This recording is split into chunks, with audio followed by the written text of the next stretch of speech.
Hi there everyone. Welcome to this week's video where we're going to discuss biomedical ethics and disability.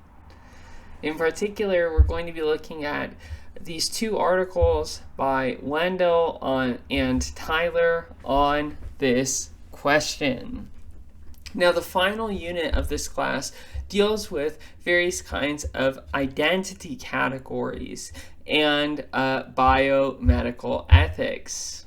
It's going to turn out that these identity categories are relevant when assessing or understanding the nature of medical care.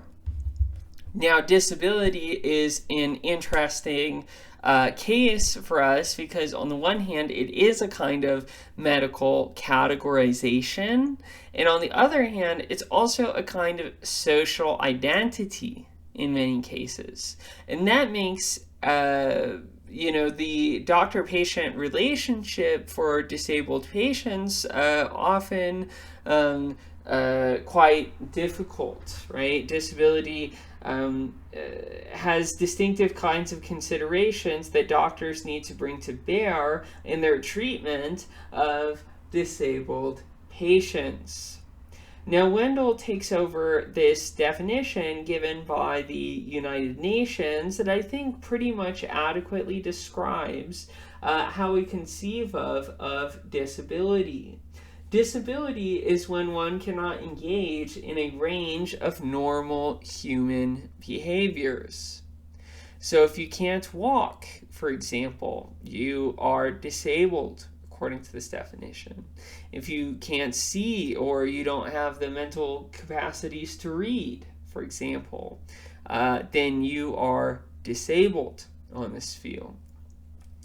Now, in a way, this definition works well enough, but we always have to keep in mind that what we described as a range of normal human behavior is itself relative, right? It's something culturally specific, it's something gender specific or sex specific. What we would describe as a range of normal human behavior is very, very highly relative, right? So I said, for example, that we think about it as being a part of normal human behavior to be able to walk, for example, but we don't think about, for example, infants' inability to walk yet, for example, indicating that they are disabled, right? So in other words, there's a kind of spectrum of human abilities, and we're often just kind of somewhere on that spectrum for the entirety of our lives. One way to think about it is that it's not a question of if you're disabled, but when you're disabled.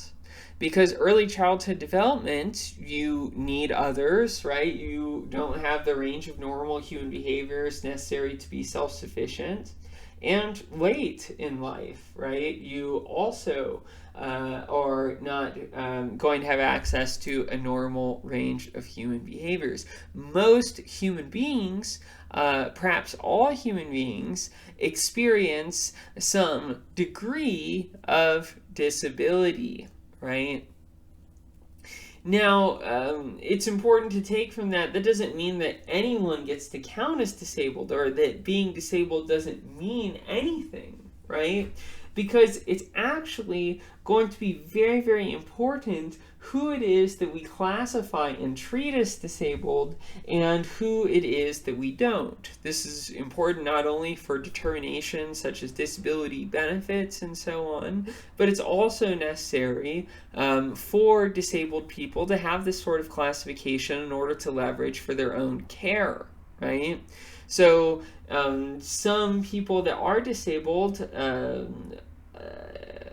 feel very attached to this label and need to fight constantly in order to be recognized as disabled. But on the other hand, there are groups of people that are labeled as disabled who often do not appreciate to think about themselves as such, right?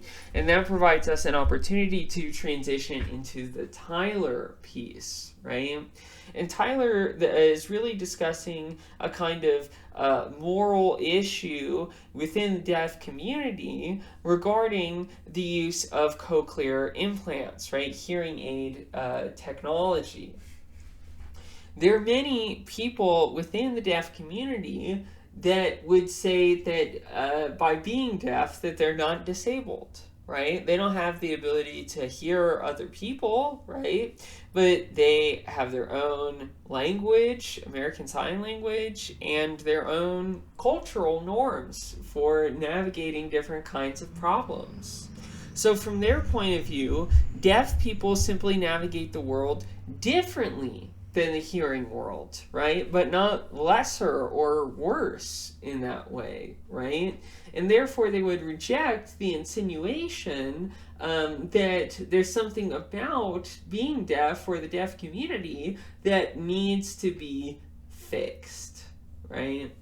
So, for example, many deaf parents express hesitation about getting cochlear implants for their deaf children because this is seen as a rejection of deaf culture.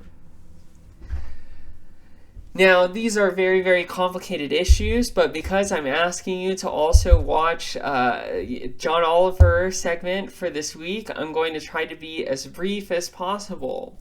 Do you agree with the concerns of the deaf community that the Tyler article brings out? Do you disagree with them? And do you believe that deaf children should be given these cochlear implants, regardless of the wishes of the parents? I'm very interested to hear what you think, and I will see you in the next video.